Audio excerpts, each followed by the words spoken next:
Welcome back to the Medium Cool Show, episode 10. That's a good amount of episodes. Pretty good, yeah. Yeah, that's like 2 months of videos. That's like 2 months of like every week Yeah. doing a video every week. And that's like, We've been consistently making time to do this and to edit these videos and put it all together ourselves. That is pretty amazing. It's a pretty great feeling, to like achieve episode 10. yeah, doing episode 10, one every week is like pretty good. I think people try to start things out and they don't even follow through with it, like, because we live in a city of like things falling through, dude. Definitely. Like, we live in like a city where like projects like fall through and people just talk, and they just don't follow through with anything they say or whatever, dude. But like, I don't want this thing, like, I really don't want this to be something that like is like something that falls through or just says like we've been actually like good on our word and shit, you know what I mean?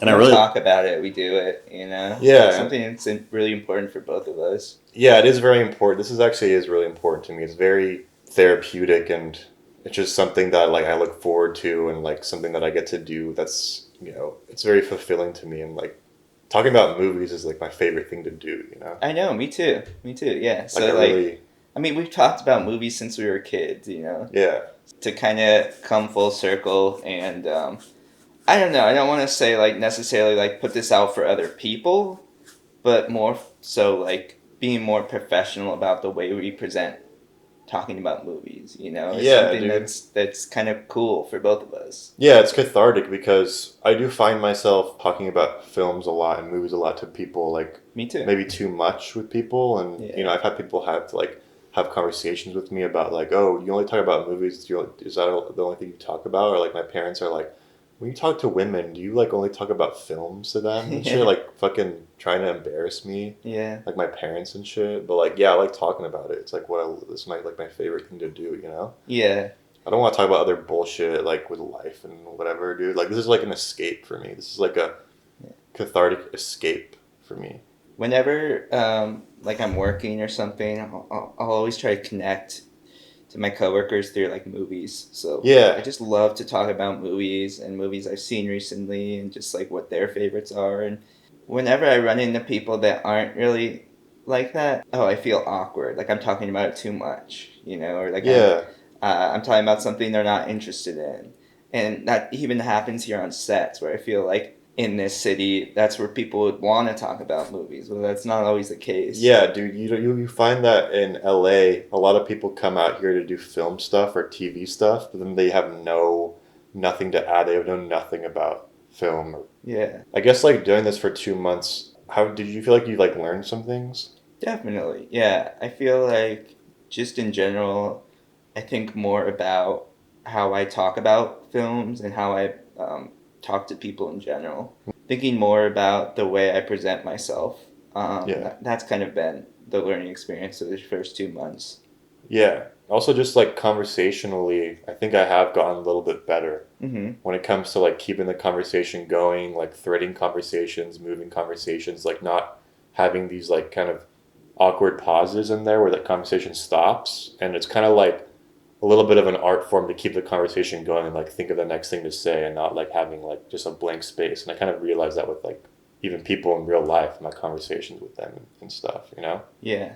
Yeah, and then like the whole format we have, it's kind of like we're kind of like evolving it and like forming it. We're kind of like getting it down to what we're trying to do, And, Yeah, like, I mean, we just added this. It's better. yeah, it looks way better, dude. And I got a new haircut gang. Yeah. New haircut gang.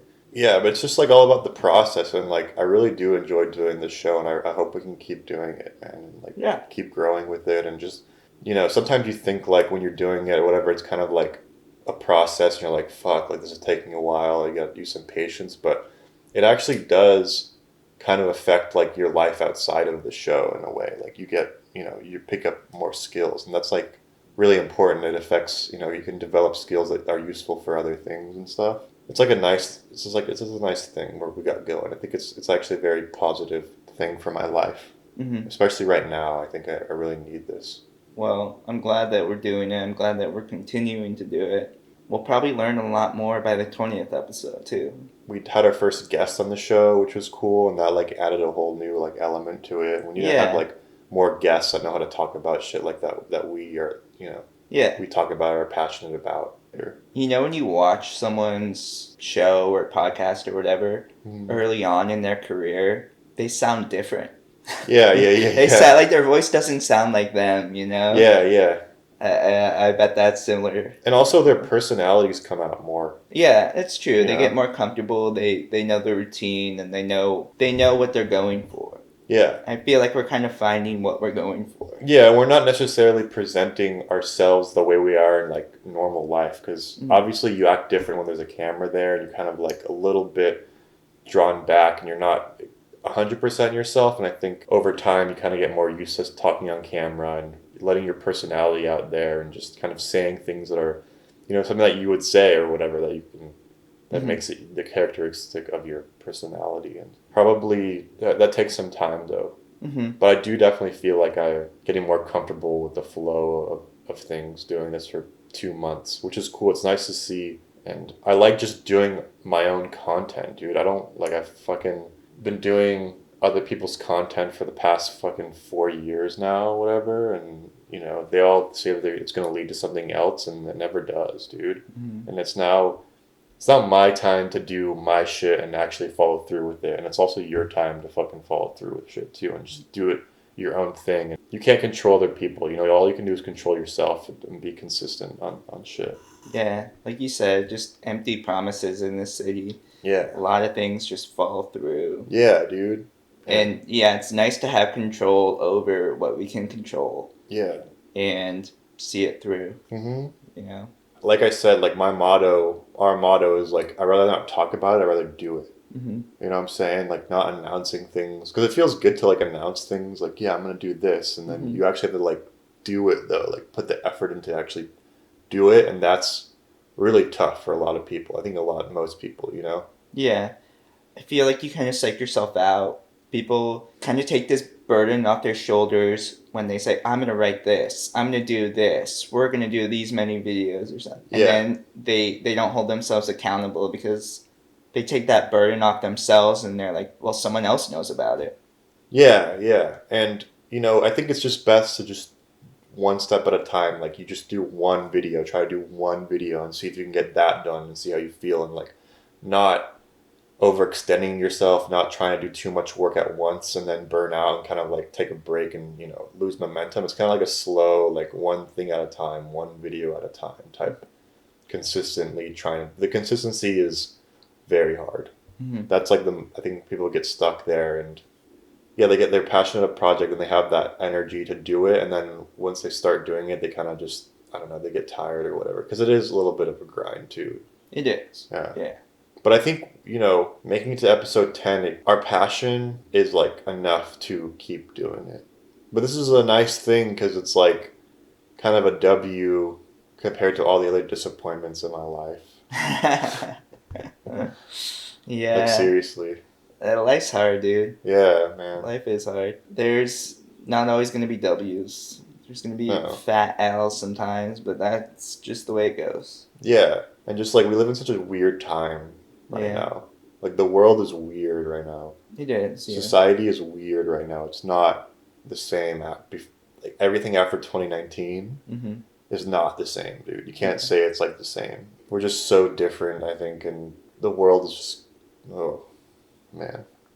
What the fuck is going on, dude? Yeah. Definitely changed people, the pandemic. Yeah, man. Yeah, like since last week, we definitely watched some stuff. I watched this movie called Codename: Trixie, aka The Crazies, written and directed by George A. Romero.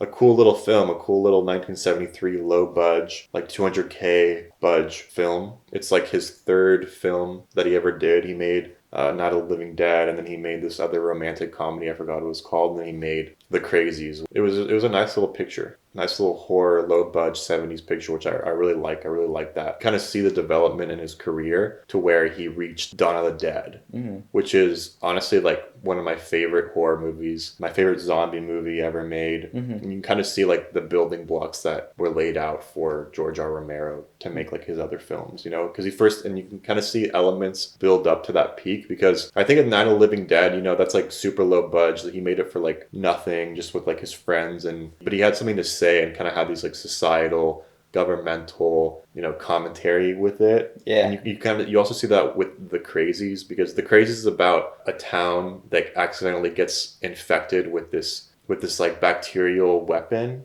which the government tries to cover up as a vaccine, but it gets dropped on this town on accident. And people start to go crazy and get violent and stuff. But it's really a film about Vietnam and then like nuclear paranoia.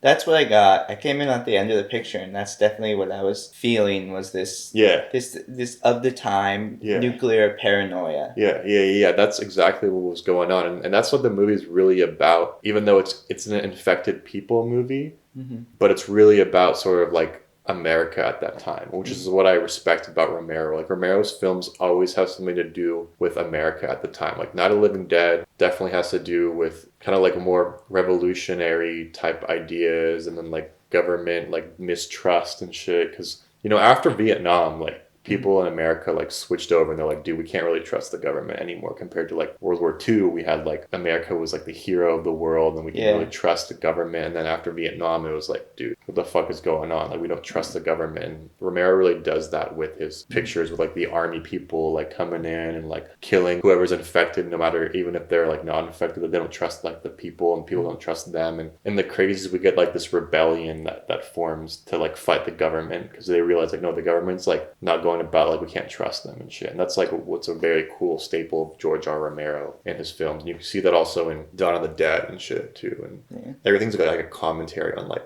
America at the point. And there's not a lot of horror directors in that time that like did that, you know, compared to like Wes Craven or John Carpenter. I mean, John Carpenter kind of had commentary, but they weren't doing it like Romero. Romero, out of like the main three big American directors, you know, we do Carpenter, Wes Craven, Romero. Like, Romero's like my guy, you know, he's probably my favorite director that's like in the mainstream. And then we got people like, I love like Cronenberg. Oh yeah, Cronenberg, bro. But you know, my favorite director, like horror directors, are like Romero, Henenlotter, Cronenberg, lesser known like Lucio Fulci, Italian guys. Yeah. And then we have like, for me, like Romero is up there and shit. But yeah, I just like watched that. And that social political commentary sounds a lot like Medium Cool. Oh yeah. That was all in that time. Like, Medium Cool is definitely like revolutionary ideas and the shift in cinema from like the like old Hollywood to new Hollywood. Yeah. Those are ideas I want to explore on this show more too. More of the times and the social political, like the commentary about, like, you know, films can say a lot about the times we're living in and shit. You know what I mean? Yeah. And I wanted to get more into that with like our discussions. Yeah, I always thought it was very interesting, the stuff that came out during the pandemic. A lot of people were really tiptoeing around the pandemic of like, oh, I don't want to date this. I don't want to put masks in the movie. You know what I mean? I guess I kind of get that. But I do think that, like we talked about earlier, I think someone's going to come out with some stuff that are of our time, of like post-pandemic, of the ramification that has on us as a society. You know? Yeah, I think Beau's Afraid tapped into that. I do too, yeah. Beau's Afraid definitely tapped into the post-pandemic feel, like, of like being stuck in your apartment, the paranoia, the anxiety, the having to now re-socialize with everyone after like being inside all the time and not talking to anyone, and people getting used to just working from their homes, and just like, we're not in the same sort of modern society. Like, if you think about like modern society, it hasn't even been around for that long. Dude. No, dude. Like modern society, like as in what? Like population going up, people moving to cities, and shit like that. Like, socialization, the way you meet people is totally changed, and we're still stuck in our monkey brains from like 40,000 years ago. Yeah. And all this shit has happened that we're not evolved to at all, dude. Like, you would live in like a town of like, you live in like a tribe of like what, 40, 50 people that you would know your whole lives and stuff. And now it's like 7 billion people in the world. Like, you can meet a new person every day and shit. And I don't know. Like, I think it just hit 8 billion recently. No way. I think so, yeah. No way. Yeah. Holy shit. We watched a little bit of a double feature. It's a little bad boy right thematic double feature. Yeah, I guess so. We're back with 2 more Nick Cage movies for all our Nick Cage fans out there, dude. Yeah. We took a break last week, but now we're back on the Nick Cage train, baby. Mm-hmm. And you know what? It was not disappointing. No, it was not. We watched Face Off. I got this nice little double feature Blu-ray here. We watched Face Off, directed by John Woo, starring John Travolta and Nicolas Cage. And then we watched Snake Eyes, which came out the next year in 1998, directed by Brian De Palma, also starring Nicolas Cage. And this is a little treat right here. This is a little treat. This is a little fun little present for us. Yeah, we gotta treat ourselves, right? You know. Yeah. I mean, I'm not that familiar with John Woo filmography. I know he's put out some amazing action flicks. Change the Game. Oh yeah, which is like Hong Kong. He's from Hong Kong, right? I'll do a little. You talk about what you want to talk about first, and then I'm going to introduce John Woo because I've seen like a lot of his movies. Face Off, I know the premise of, which is essentially at the beginning, John Travolta is this crazy assassin criminal, just out of his mind, full blown Nick Cage in this movie. No, Nick Cage is the terrorist. Yeah, you said John Travolta was. Oh, which is. I mean, what can we say? Like, this is like what the whole fucking movie is, dude. Yeah, basically. Who is a terrorist? Who is the good guy? Who is a terrorist? Yeah, basically. Who knows, dude? I know. It answers both.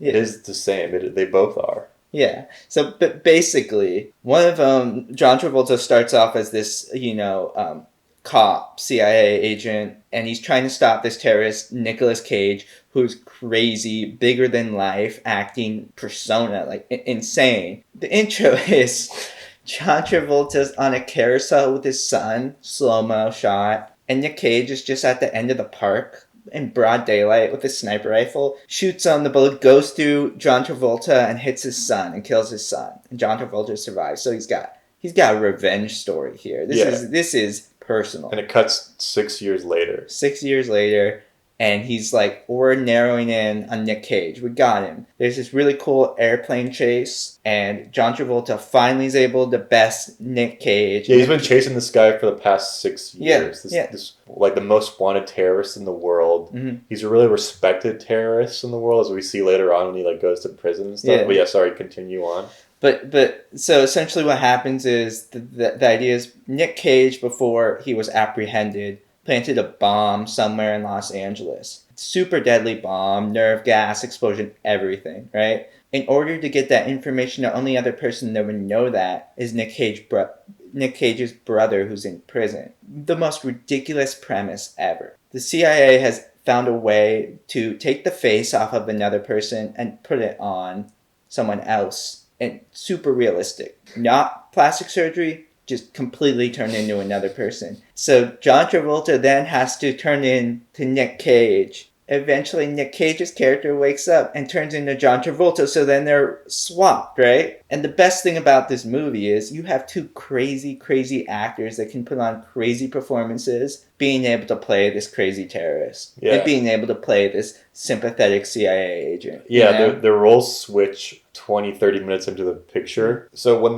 John Travolta is able to capture the terrorist played by Nick Cage, right? And then he brings him in, and their plan is to put Nick Cage's face on John Travolta's face so we can infiltrate a prison, because Nick Cage's brother / partner in this whole terroristic plot that they do is in the prison. So they want Nick Cage to go undercover. They want John Travolta to go undercover as Nick Cage to penetrate this prison and get information on where this bomb is. Mm-hmm. But during that period when he's in prison, John Travolta wakes up and takes Nick Cage wakes up, takes John Travolta's face, puts it on his face, and escapes this hospital prison place where he's supposed to be held, and then starts to like wreak havoc. Yeah, and also, the most obvious setup in the world. This is so undercover that no one else can know that John Travolta is going to go undercover as this terrorist, right? Yeah. Maybe 5 people know. Of course, when the terrorist, Nick Cage, wakes up, takes John Travolta's face, becomes him, kills everyone that knows. So now the CIA agent is stuck in prison with no one knowing that he's not actually this terrorist, Nick Cage. Yeah. So Nick Cage is stuck in prison. the cop is stuck in prison looking like as a terrorist, and John Travolta is actually Nick Cage in real life, wreaking havoc and takes his role as a police commissioner or whatever, and like infiltrates his own life, like fucks his wife and shit. Yeah, creepy with his daughter and stuff. Yeah. And then eventually what happens is Nick Cage is kind of a fugitive. So Nick Cage is like a fugitive because he escapes the prison and he has to prove the fact that he's actually the police commissioner, where Nicolas Cage is running around with John Travolta's face. Yeah. Like pretending to be the commissioner and like taking advantage of that fact. And he's also he has to chase down Nick Cage. So it's like a cat and mouse. Mm-hmm. Nick Cage is trying to prove that he's actually the good guy, whereas John Travolta is trying to chase him down and take advantage of everything. It's a nice cat and mouse movie where there's plenty of great action sequences in it, you know, and also just the fact that there's some really trippy moments where you're like thinking like, oh fuck, like he's actually him dealing with this situation right now. Yeah. And it's just like a trippy little like science fiction action. It's not even a little. It's a big action movie, science fiction. Fucking crazy performances from these two actors, and I love that, you know, because they're both like kind of have this reputation for being like kind of Al Pacino-ish with their acting, you know, getting like really big and like reading line deliveries just like kind of in a really unique way. Yeah, well, like you were saying, so in the beginning of the movie when John Travolta was playing that role of the down and out cop, traumatized cop, you were kind of saying how, I don't really know if John Travolta really plays his character well. Yeah. You know? And then when he transforms, he becomes a totally different person. And then you're like, oh, this is like the John Travolta that like, the charming, like, Grease John Travolta that like we love. And like, no, you know what I mean? He's just, you looking handsome. You a handsome motherfucker. Yeah, whatever, you know? Yeah. But like, Nicolas Cage, I think he tops John Travolta, dude. Yeah, Nicolas Cage. Like, he just takes it to a whole new level, yeah. bro. But yeah, he just has something about him, you know, where he can just play crazy. There's this scene. He just has so much fun with acting, you know, and just like his facial stuff is just so funny. But then also when it gets to like serious moments, serious confessionals like with his wife and stuff like that, he like delivers those so well. It's so believable. You're like, this is the dude. This is the CIA agent. I believe that. Yeah, know? And the juxtaposition, like he's like the yin to his yang, because Nicolas Cage is a very hedonistic player out here, and like a violent drug addict player out here. Yeah. And he's hitting on like fucking nuns and shit. And there's that shot where he like touches the girl's ass and he's like, ah! In the beginning. Yeah, that's so weird, dude. It's bizarre. So funny. And then John Travolta is the counterpart, where he's like a good family guy. He's like trying to raise his family. Like his daughter's like, you know, kind of going down the wrong. He has like his own problems, and his son died, and they're like reeling from the trauma of that. Yeah, and he's a busy husband, but he loves his family. He loves his wife, you know, and he loves his son, and that you can tell the relationship that, because there's a part in it where the terrorist reads her diary as John Travolta. He's like, oh, he doesn't take me out to dinner. He doesn't do all this stuff. But then once he puts on a dinner for her and tries to woo her over, it's like you can see the relationship they have with one another it goes beyond anything that's hedonistic. It goes beyond anything that's like flashy or glamorous. It's this bond they have between each other that's like Nick Cage can't get other than with his brother, right? Yeah, I think Nick Cage really tops John Travolta in this, because at first he's like an outlandish Nicolas Cage character, and then when he plays the when he plays the cop, he's like so desperate in it, and he's like, I love you, like, oh my god, like doing all this shit, and like I just like he's so good, dude. Nick Cage is so fucking good. He really is, dude. He's really good in this. Yeah. You could say, you know, the worlds could be swapped either way, you know, and it would still be a good movie. But I think Nick Cage, like, he really blows up in this movie. Yeah. I want to go into John Woo for a sec. So John Woo, pioneer of the action shoot 'em up chase fucking guys in suits, obviously influenced by Jean-Pierre Melville, because he mentions like Little Samurai is like one of his favorite movie. That's so cool, yeah. With like Lawrence of Arabia and something else. You know, John Woo got to start in like Hong Kong cinema. He's a Hong Kong director, and he made these crazy action movies that are even crazier than Face Off. Like the action sequences in his Hong Kong movies are actually crazier, and I think they're actually better than the ones in Face Off. Even though he had like a way smaller budget, his movies like A Better Tomorrow, Hard Boiled, The Killer, like Hard Boiled is insane. Like he has like these long tracking shots, just crazy action, just people shooting each other up that go on for like 10 minutes straight, and like the killer is just like bullet, bullet, bullet, like fucking shoot him up. Crazy action scenes that I don't think he's able to pull off when it comes to like a Hollywood blockbuster. Because I don't know what happens when a director goes from like these Hong Kong Asian crazy movies to like Hollywood blockbusters. Like I'm saying, the action is great in Face Off, but there's like some sort of like bottleneck that happens with Hollywood blockbusters where the action isn't as crazy as when they did it in like Hong Kong. And a comparison I like to make is that the Raid 1 and the Raid 2 have the craziest fighting action scenes of all time. Like that's like the state of the art when it comes to like martial arts action shit. Yeah. And then when those same guys get hired to do like action in like a John Wick movie, for some reason it's not as good. It's not as like visceral. It's like has like this Hollywood gloss to it, and it just doesn't like work as well. And those budgets are like 10 times, 20 times more than the movies that they made in like Singapore or Indonesia.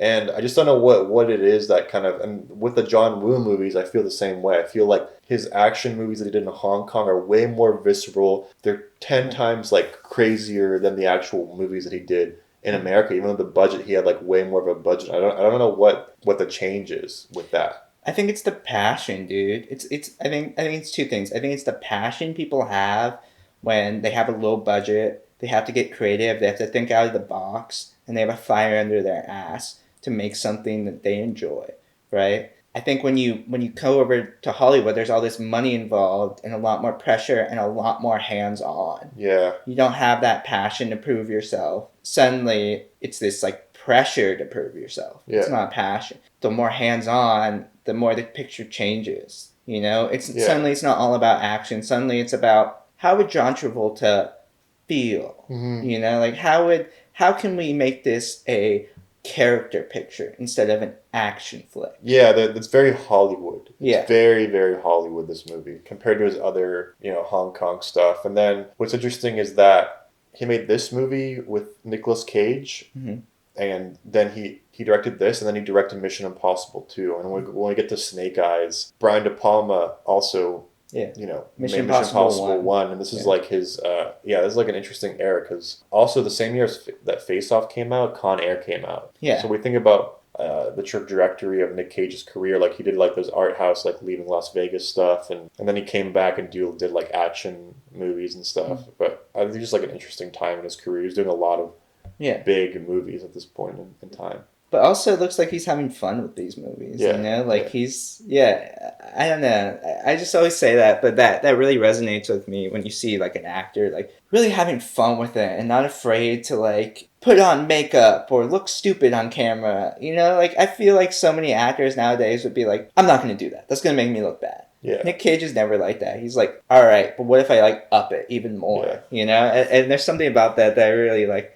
respect. He has fun with making movies. You know? John Woo definitely. This movie has John Woo style. It is a John Woo movie for sure. Like it has all of his trademarks, the doves and the slow mo and the standoffs and stuff. But like when we watch, we're gonna have to watch like a Hong Kong movie, because I think if you watch like Hard Boiled or The Killer, you're really gonna be blown away, dude. Well, I've seen Hard Boiled before. Okay, yeah. So if we watch like we need to watch a John Woo movie for the show, because when you watch The Killer, you're like, holy fuck, how is this action scene still going on? Yeah. Still going on. Yeah. Like it's insane. And you kind of get that with like the boat chase in the end. Dude, the boat chase is sick. The boat chase is crazy, bro. Yeah, probably the best boat chase I've ever seen. Yeah. No, it's just insane, like topping it all off with all the explosions, the boat flying in the air and then falling out of the sky. Yeah. Like with the boat crashing down and just blowing up. Like the speedboat shit. I definitely want to get more into like, we should definitely watch a John Woo. Let's do it, movie, because I think I do prefer those movies more. Last thing I want to say about Face Off is fucking the terrorist, Nick Cage, John Travolta, whoever is playing him, whatever. Probably one of the biggest kill counts I've ever seen, dude. Yeah. He kills so many fucking people in this movie. It's actually crazy. Yeah. And there's the moments where it's like the action's so ridiculous that it's like bad but good. Yeah. You know? Like it's just so ridiculous. Everything in this movie is ridiculous. Yeah. Yeah, this movie cost like $80 million, but it made like $200 million. It was like a massive hit. Yeah, and it was inspired, like the screenplay was inspired by this movie from 1946, this classic crime thriller called White Heat with James Cagney. I don't know if you've ever heard of it, but it's basically like the same thing about this criminal that goes undercover, or this cop that goes undercover to infiltrate this gang, and he goes into a prison and he has to earn the trust a mafia boss by like saving his life in prison, so he earns the trust, so then he can get into it and stuff like that. Yeah. You know what I mean? Which is a good movie. I like that movie a lot too. White Heat, it's great. James Cagney, legend, classic Hollywood legend. I just like the things that stand out are like the trippy aspects of the actual face swapping, where you have to remind yourself like, oh shit, that's actually him, John Travolta, in his face, and you have to kind of like, there's situations in the movie where it gets really trippy when you have to think about when they. And there's that point where they finally meet for the first time with their faces swap, and they have to like they're trying to kill each other, and they're on two sides of like this double mirror. Yeah, and they're looking at each other, but it's like dude, that part was they're looking at the reflection, but the reflection is the other person. Yeah, and that shit's so dope. Dude. Yeah, that shit is so cool. It was cool. To me. Yeah. Good movie. We recommend it. Yeah, if you love action movies, you would like this movie. It's fun, entertaining. It's like 2 hours and 20 minutes, but it doesn't really feel like that. No, it doesn't. No. Yeah. Yeah, let's talk about fucking Snake Eyes. So we've talked about Brian De Palma on this channel before. We talked about Obsession. Obsession from 1976. I think that's what it was called. I can't remember. It's not Possession. It's Obsession from 1996. Written by Paul Schrader with Cliff Robertson and John Lithgow. And then we also talked about Brian De Palma on our Film Brats ranking. So I'm a big fan of Brian De Palma. When I ranked him on the Film Brats, I put him number 2 after Scorsese. So I just like love his style and everything. And we get this movie in 1998, the year after Face Off, directed by Brian De Palma, written by David Koepp, who's written like a ton of blockbuster films. He's like the 9th biggest box office screenwriter of all time. This movie is also kind of a return to form for Brian De Palma a little bit, because we get this sort of political crime mystery thriller of like piecing together a conspiracy, which we've seen in movies like Blowout and kind of like Dressed to Kill similarly as well. And we get like the full Brian De Palma style coming back, a little bit back to his roots of like the 70s and like early 80s type beat, you know? Yeah. It was good. It was Brian De Palma doing Brian De Palma, you know? Yeah. It's so funny, like, you think about, it's kind of the worlds merging, where Face Off had, like, John Travolta, who was in Blowout, and that's just, like, amazing. It kind of taps into his roots there a little bit in that movie, with, like, how, like, he's, like, crazy, panicking guy. Yeah. You go to Snake Eyes, and it's De Palma, but it's with Nick Cage this time. It's almost like they really swapped in real life. Yeah, and then this time, Nick Cage actually is playing a cop. Yeah. But he's kind of like a sleazy kind of cop. He's like a sleazy corrupt cop, but also has his own principles to it. Yeah, he has his own principles that you see throughout the movie, which are showcased in a really kind of meaningful way. Everyone thinks, oh, he's just going to get bought off, right? He stands by what he believes, you know, and he's like, I know I have to do the right thing. Yeah. And I respect that a lot. I like that a lot. Snake Eyes takes place in Atlantic City during a really big fight for this, during a really big boxing fight. Nick Cage plays a cop who places a bet on one of the fighters to win, like a big bet on it. In the intro, it's all like this crazy one-take shot. I don't even know how the fuck they did all of that with all those people, all these different like things going on, but it's like De Palma. Like, he's a veteran at this point, doing movies for 30 years. Like, he knows what he's doing. Like, he knows. That was such a sick opening. Oh my god, it's so cool. He knows what he can pull off. He knows what he can fucking do.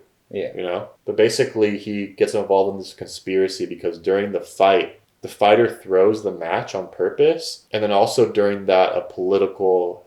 They call him the secretary, so I guess maybe like defense secretary? Yeah, the defense secretary gets killed in a plot, in an assassination plot during this thing. And then basically that whole event, the whole movie revolves around this event. We get this event, and we get this sort of Rashomon style time, space, and memory, uncovering things from different perspectives that goes out throughout the movie, which is really what makes this movie shine, is Brian De Palma's style, and then the editing and the time, space, and memory shit of like going through different characters' perspective, revealing what actually happened and uncovering this conspiracy. Yeah, I agree. It was really like, I like how it was a very concise movie. It all takes place in one night. And for me, that's more exhilarating than it being like over the course of time, like Seven. I'm not saying Seven's a bad movie, but they like, you see how time passes. I like that it's like stakes are high and they have to get it done tonight. You know? Yeah, I just thought the uncovering of the story was really interesting. My one gripe with the movie, right, is The after ending. not the ending, not necessarily the ending, but the kind of the conspiracies revealed to you. And I feel like that takes out of the enjoyment a little bit.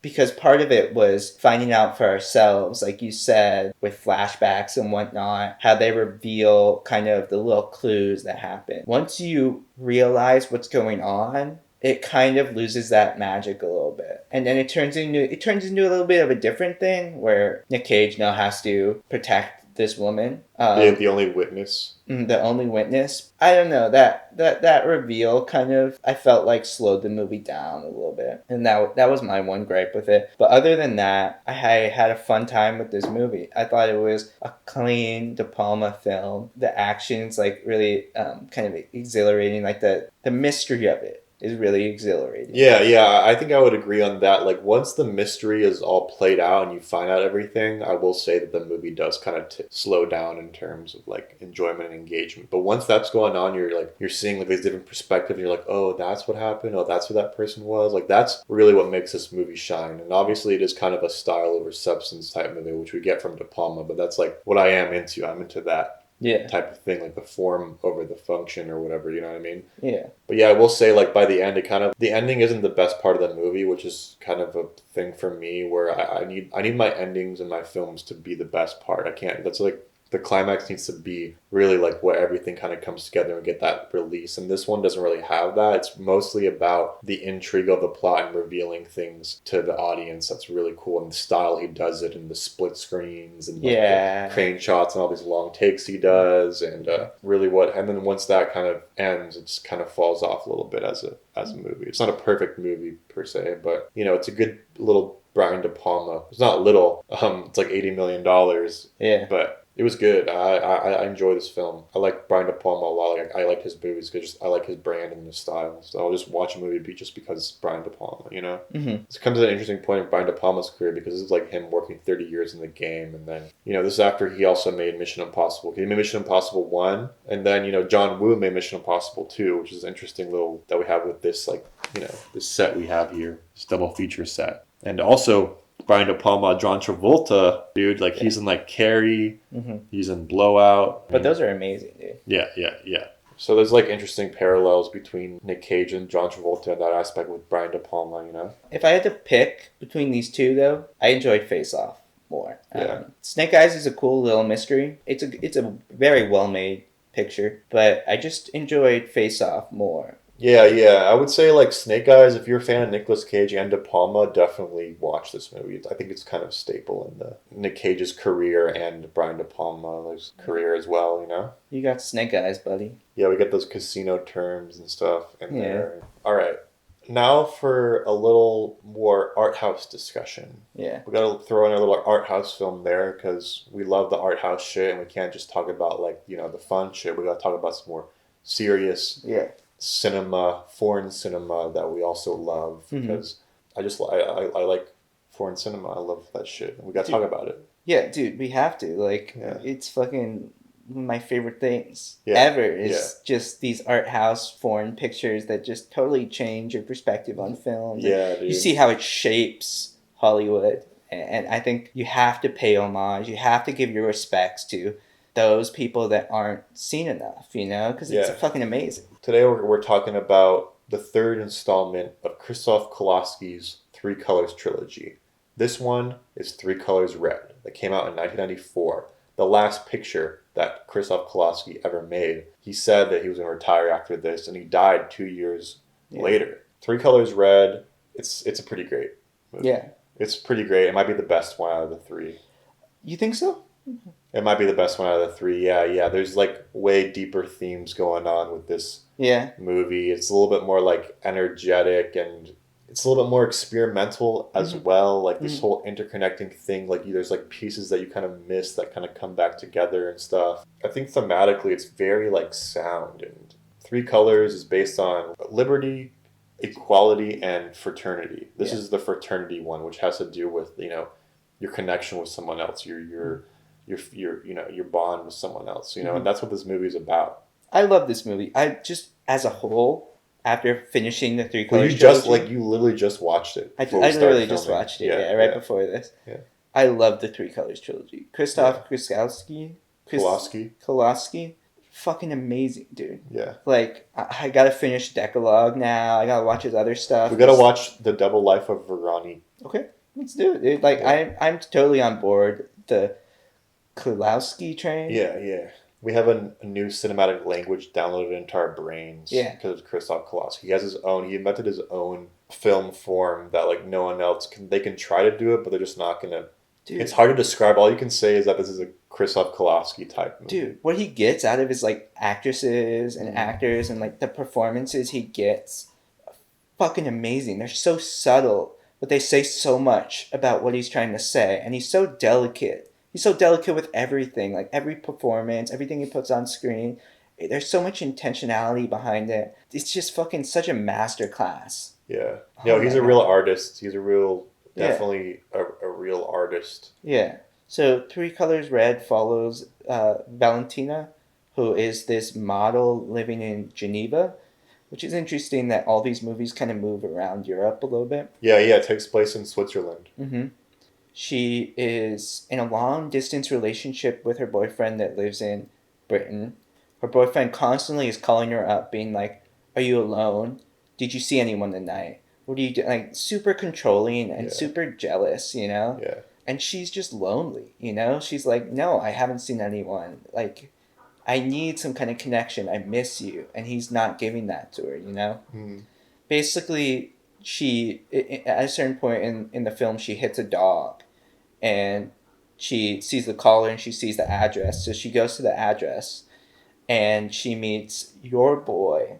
Jean-Louis Trintignant. Yeah. Yeah. In a fucking, just an older, matured Jean-Louis Trintignant. And God, dude, he always brings it. He always has such a unique, just like very like deadpan, monotone style. No, this is his, but the thing is, like, I think this is his most mature performance. This is his most expressive performance because, like, his other movies, he's just like deadpan, like dude, which I love. I love that style of acting and stuff. Like, but like in this one, he's actually is more expressive than usual. Yeah, he's an older guy now. I know. Yeah, he really is more expressive. Yeah, I noticed that. So basically, he's a retired judge, and she brings him his dog. She's like, "Hey, your dog. What should I do? Do you want it?" And he's like, "I don't want it. Like, I don't care." He doesn't care about anything in life. Closed off to the world. You see his house. It's this huge, amazing house. It's a house like in this. It's like a villa. The municipal metropolitan part of Geneva, because he does have neighbors, which is a big part of the movie. Because in the movie, the model learns that this guy is eavesdropping on people's phone conversations through like some sort of radio device that picks up their wavelengths and stuff. So he's able to reveal to her different secrets about his neighbors and also secrets about her as well. Yeah. So we have this sort of like moral ethical questioning going on where she's like, this is fucked up. Like, him being a retired judge. Yeah. Which is like a standout thing for the film for me is this discussion of morals and ethics, which is not a thing that was kind of brought up in these other movies, but there's actually like a dialogue about like what's right and wrong, which I fucking love in this shit, bro. And especially that's Jean-Louis Trintignant like preaching to her about like ethics and like what is like if someone's innocent or someone's guilty and they're indicted or whatever, like can they still live a good life? You know what I mean? There's like more to it than just like guilty and innocent and shit. You kind of like they find this common connection. I think that's very interesting that really like what you took away that was really important to you was the conversation about moral and ethics, because for me what really stood out to me and what really drew me to this is the conversation of like knowing someone. Right? How can you ever know someone? Everyone's trying to like find out about someone else, and that question of like crossing that boundary of like, do you want to really know someone's secrets? Do you not? Like, it's just a huge theme of this, like with her boyfriend, like really wants to know about her.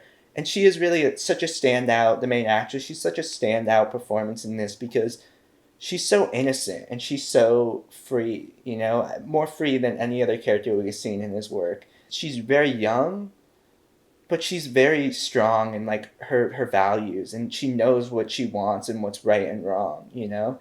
And so when she has this boyfriend that's like constantly checking up on her, constantly trying to invade her personal space in a way, and like kind of almost like he would want to eavesdrop on her and listen to her conversations, you know? And when he tries to do that, she's like totally shut off from that, because she's like, I don't want you to eavesdrop on me. I want you to be present with me, you know? Yeah. And that's what she needs, and that's what he's not giving her. Just this whole thematic time, space, and memory aspect of like, we get this like younger judge guy who's dealing with his own, and there's all these little themes throughout the whole trilogy. It's this theme of infidelity going on too, and like love and like loss and grief and like discovering oneself. And I think the woman in this movie compared to the other female figures in the other films is like, she's a little bit more naive, a little bit more cheerful, a little bit more like eager, and kind of like doesn't really know what's going on. Like a young girl who's like kind of just trying to live in this world, this model, and she's trying to discover things she like learns things about herself. In the beginning, she's a clear moral compass of like what's right and wrong. And that kind of gets a little bit like not shattered, but like diluted down after she meets this retired judge. Yeah. You know what I mean? And she finds like a new connection with this guy that she would have never had a connection with. I love their relationship. It's so beautiful. And she changes him too. Like she's like, this is not right. She gets him out of the house, you know? Yeah, she gets him out of the house. I love the thing she says to him where she says, you're wrong. I mean, like, it's just like totally out of the blue. She says you're wrong about it, you know? Yeah, and he's like, about what? And she's like, people are good people. Like, people aren't bad people. He's like, sometimes they're weak. Yeah. But they're good people for the most part or whatever. And I love the intro beginning where it's like the phone typing that goes. Oh, that's so cool, dude. Like, yeah, that was so cool. Yeah. I love the intros to his movies. They're all so good, dude. So when this movie came out, it was in competition at the Palme d'Or, 1994 Palme d'Or, which is kind of a controversial year in a way because a lot of people were thinking that Krzysztof Kowalski deserved the 1994 Palme d'Or. But the thing is, we got this movie that came in from America, Pulp Fiction, that just fucking rocked the whole world, rocked the whole festival, that won. Yeah. And when they announced a Palme d'Or winner, fucking people were like booing Tarantino when he got the fucking award because they thought that Krzysztof Kowalski should have won because of this grand 3-part masterpiece trilogy of the 3 colors thing, which is like, I mean, it makes sense that could have won because that's like better than most pictures that win the Palme d'Or, but just happens to be the year that Pulp Fiction comes out. You know what I mean? I know. Yeah, it's stiff competition. Yeah, dude.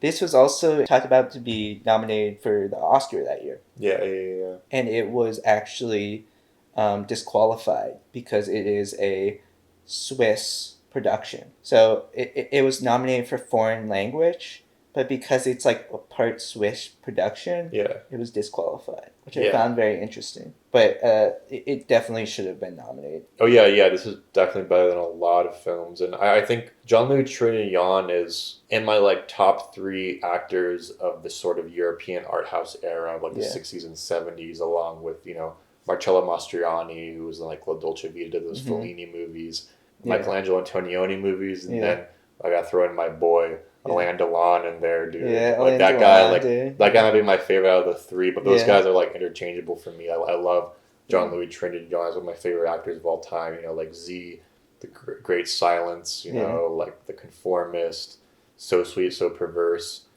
Man, fucking amazing. And then like he also did a movie in 2012 called Amour, directed by Michael Haneke as well. Like, and that's also I heard of that movie. Yeah, it's like a really good, you know, kind of this couple in an apartment kind of dealing with like dementia, and like this old couple like dealing with like their twilight years and like sounds like Vortex. Yeah, it is very much like Vortex. Yeah. Where was I going with that? Yeah, those are your favorite actors. Yeah. And Monica Vitti too, dude. I mean, she's an actress, but like there's so many fucking era, good stand out European actors of that era. No, that's like my favorite era, dude. Like Catherine Deneuve, you know, fucking B.B. Anderson, Liv Ullmann, dude, Delphine Seyrig. Back to Kowalski, like now I kind of have that, like I know what his style is, and the thing is I hadn't watched before watching this trilogy, I hadn't seen, besides a couple of episodes from Decalogue, I hadn't seen a Krzysztof Kieslowski movie. That was a really big gap in my filmography, and now I have that. Like, I've seen that now, and I get it. Like, I get the Kieslowski wave. Yeah, you know? yeah, he's so fucking good, and he's so delicate with everything, dude. Like, he's not afraid to show you loss. He's not afraid to give you a heartache, but he's also not afraid to, like, show you something happy, you know what I mean? Like, just the way he's able to deal with those completely polarizing emotions in the same picture. Dude, he's so amazing. Like, I can't say that any other director would be able to pull that off. No, he's a very deep thinker. He's very poetic. He has a lot to say. He's a guy that's, like, experienced life and loss and love and, like, sadness and relationships. He's a guy who gets it. He's a guy who, I mean, growing up in, like, the Polish background, like, has a lot to say about the world. Like, he's seen some shit, and he's like, putting it out there in a very creative, artistic way that's, like, so subtle too. Like, you can't point out, like, what his style. Like, there's a style there, and it's just not. Like, you can't. You have to see the picture all the way through. Like, it's this unsaid emotion you feel throughout the whole thing. Yeah, and he takes his time. He really does. But they don't feel like they drag on. It was an hour and 39. And it felt longer, dude. Yeah, it's like an hour. All of his movies like an hour. Every movie in the trilogy is an hour 30, and then he's able at the end of the third one, he's able to, like, tie it all together, and you're just like, whoa, that's fucking sick. It was cool. It was really cool. Yeah. I really liked that a lot. And there's so much more I just watched this movie once. There's so much more to unpack with this movie that I didn't even realize, dude. Like, the broken glass and stuff, and, like, the connection between the characters and shit. Yeah, dude. Yeah, and, like, I love when the judge drops the book, and then the older judge talks about how he also dropped a book one time, like, when he was studying for his exams. The page it fell on that opened on was the thing that was on the test.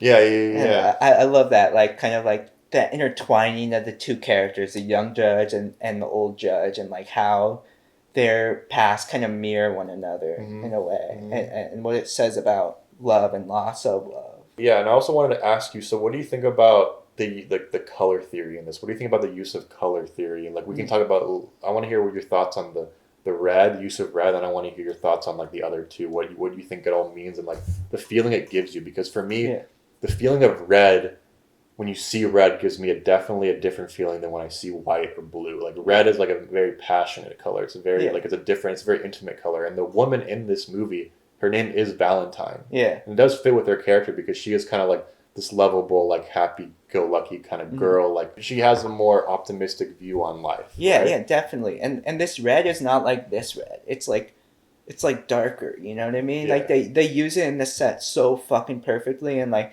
it just really stood out. I really want to watch the trilogy again just to see, like, all the different colors they use. But, like, when I picture this movie, I picture red because they use it so frequently in this movie, and it looks fucking amazing. Like, this movie looks great. But to me, like, obviously Three Colors Blue is like kind of cold. Like, it kind of leaves this, like, cold, stark sadness that carries out throughout the picture, and then white symbolizes, like, the birth of something new, right? Yeah, it's also like white is, like, stark, and, like, a little bit more, like, deadpan. It's deadpan, but also it's like it's a baseline of, like, you build upon it, right?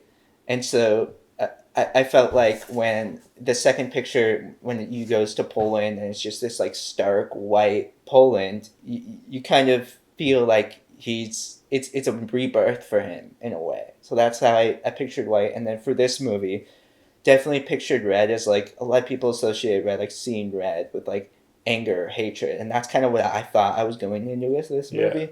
But I think it's like you said, I think it's a lot more about, like, passion. It's a lot more about, like, feeling something, right? And the whole thing is, like, this guy doesn't feel anything, and then suddenly she's introduced to his life, and he starts to feel things again. You know? Yeah, and red's like the color of blood too. You know. But you remember there's the part in the movie where the guy has his red Jeep, right?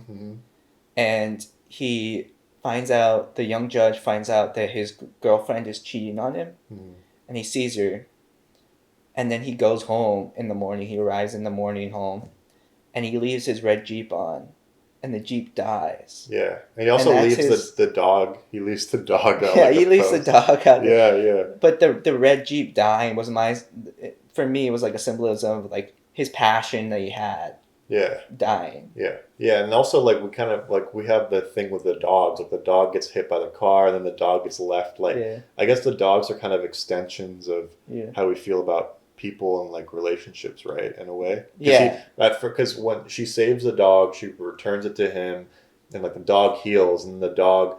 It's a symbol of their relationship because at first they start off kind of like butting heads and shit, and they're cold to each other, and then the dog heals. The dog's pregnant and the dog gives birth to like new babies, and that birth is like the formation of their new fruitful relationship. And also when we go back to the guy and the young judge and his relationship, he like abandons the dog because it's too much of a connection between his relationship they have. They use dogs in a way for this representation of like a connection and a relationship, you know. The main character, she's yearning like a relationship, so like when she gets the dog, it's like she needs that kind of connection in that moment, you know. The dogs are so cute in this too. Oh man, yeah. When the dog like goes, I want to go pet it. When the dog's like trying to get over the crate, you know, dude.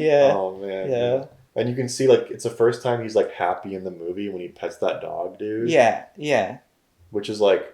For Jean-Louis Trintignant, he's like never happy. No, he's never fucking happy. No, he's never happy. And I think also like why maybe this one's my favorite is also I'm a little biased, but it's because of like Jean-Louis Trintignant. Yeah. Because every time I see him, I'm like so interested. For me, my favorite one is Blue. Yeah. I like Blue because I've never seen anyone deal with death in such like a realistic way. Like not death, but like grief. Like dealing with grief and like. Mm-hmm. I thought the main actress was like so fucking amazing in that, and I just love the message and the music and the style of it, like the fade to black and fade in. Like, they're all great. They're all amazing. I think I like red and white a little more than blue, but I think maybe when I watched blue, I didn't really know what I was getting myself into. You know, it's like the first time I'm watching, I'm kind of like, okay, whatever, and then I watch white, and that's like a comedy and more a little bit more engaging with the story and stuff. And then, you know, we get red and I'm like kind of fully formed into the Colleary style and shit. And then we get this cool like little narrative going on. This is such an interesting movie too because it's a romance movie without any romance. Yeah. You know what I mean? Like it is like there's a lot of passion and love in it, but there's no distinct connection that anyone like really forms. Yeah. Like Roger Ebert said, like 3 Colors Red is an anti-romance, and then white is anti-comedy, and then blue is an anti-tragedy movie. Interesting. Yeah. 3 Colors trilogy, dude. Check it out. I think they're fucking amazing. Yeah, they're definitely very art house. You know, you gotta like be patient with it and take your time and kind of think about it afterwards and stuff. It's definitely one of those movies where it's impactful after you watch it when you think about it more than like during it. Because during it, you're almost like dealing with like a little bit of a puzzle. You're trying to like figure it out, like what the fuck's going on. But it's more about like how you makes you feel. Very artistic European art house, some quintessential art house pictures that I never saw before. But I'm glad I got the chance to watch all 3 of them. You know, because when you think about like 3 Colors trilogy, like I got to start that. It's 3 movies and like. It's like a daunting task, kind of. You know what I mean? A little bit, but it's exciting. Once you get into it and once you like learn the cinematic language, you're not going to be disappointed.